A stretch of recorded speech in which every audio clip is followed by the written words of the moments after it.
आई तुझा देऊल कुणी बांधिला गो, आई तुझा देऊल कुणी बांधिला, बांधिला पाच पांडवानी गो, अर्जुन पंडवानी.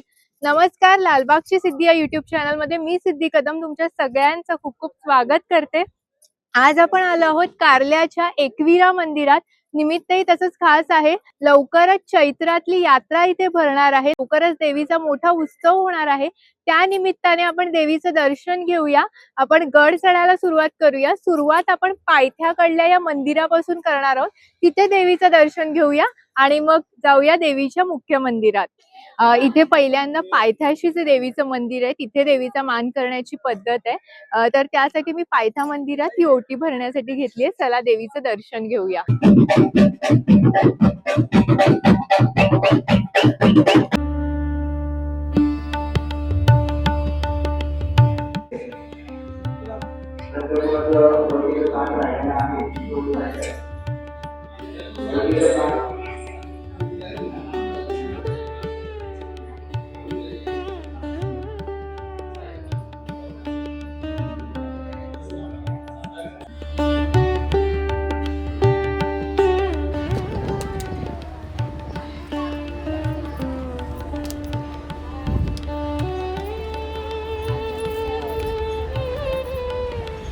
तर आता आपण पायथ्याशी असलेल्या एकविरा आईचं दर्शन घेतलं.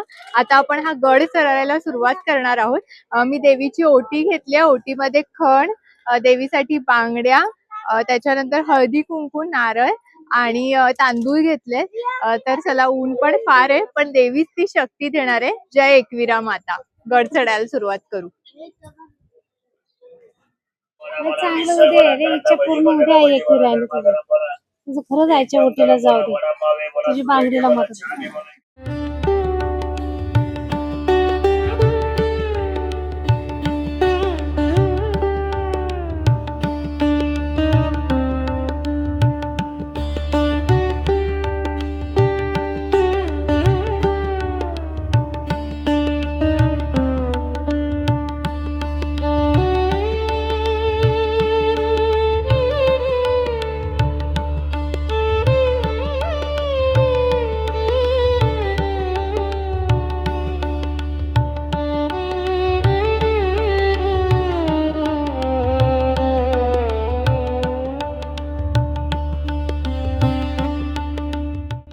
आई माऊलीचा उदो उदो.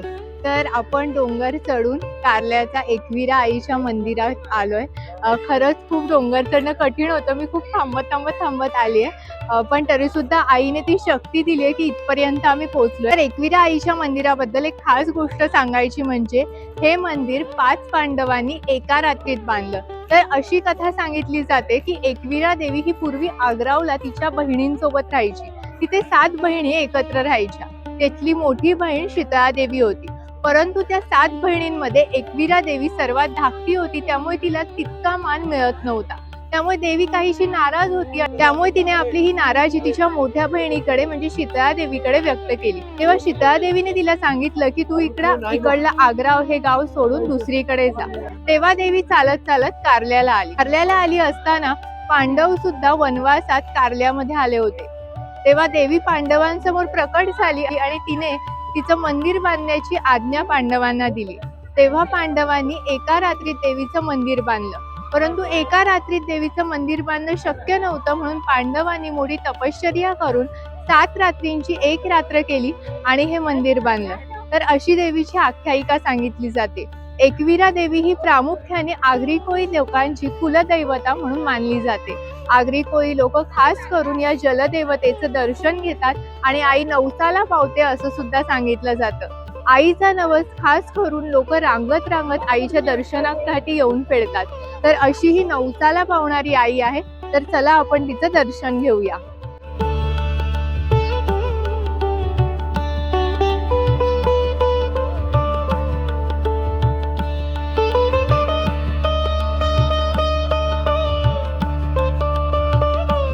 आताच आईचं दर्शन घेतलं.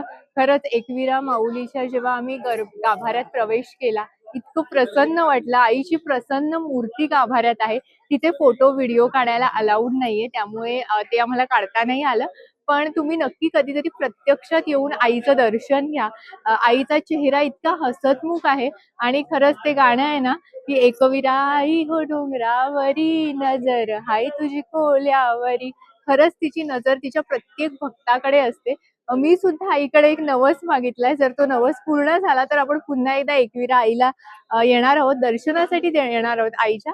तर दर्शन तर खूप सुंदर झालं. चला आता आपण पुढे जाऊया आणि डोंगर उतरायला घेऊया. मी गड उतरायला घेतला तसं मला तिथे 7 पाषाण दिसले. मी तिकडे एका ताईंकडे चौकशी केली, की हे काय आहे? तेव्हा तिने मला सांगितलं, की ह्या देवीच्या 7 बहिणी आहेत. तिथे दर्शन घेऊन आम्ही पुढे निघालो.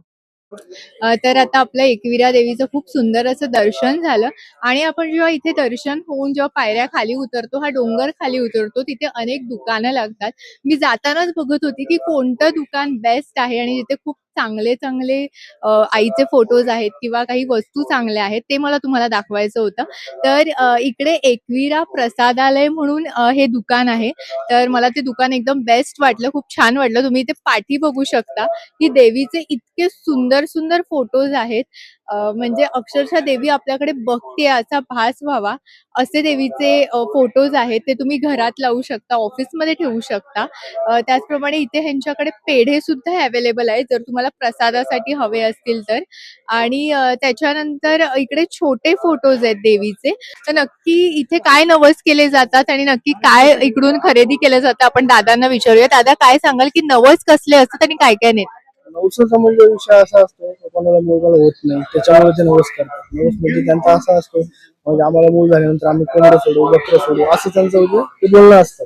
कोण गुडघ्यावर येतं कोण जे कापूर वगैरे लावत येतं असं त्या नवस प्रमाणे असतं त्यांचं.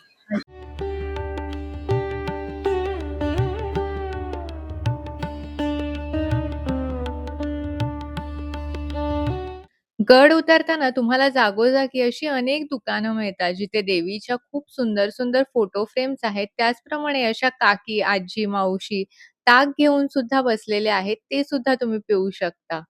एकविराला जाण्यासाठी आम्ही दादरहून इंटरसिटी एक्सप्रेस पकडली होती. ज्याचं तिकीट आम्हाला ₹95 आणि जी-एस-टी ₹15 अधिक असं पडलं. त्यानंतर 100 ते ₹150 रिक्षा तुम्हाला थेट गडाच्या पायथ्यापर्यंत पोहोचवते.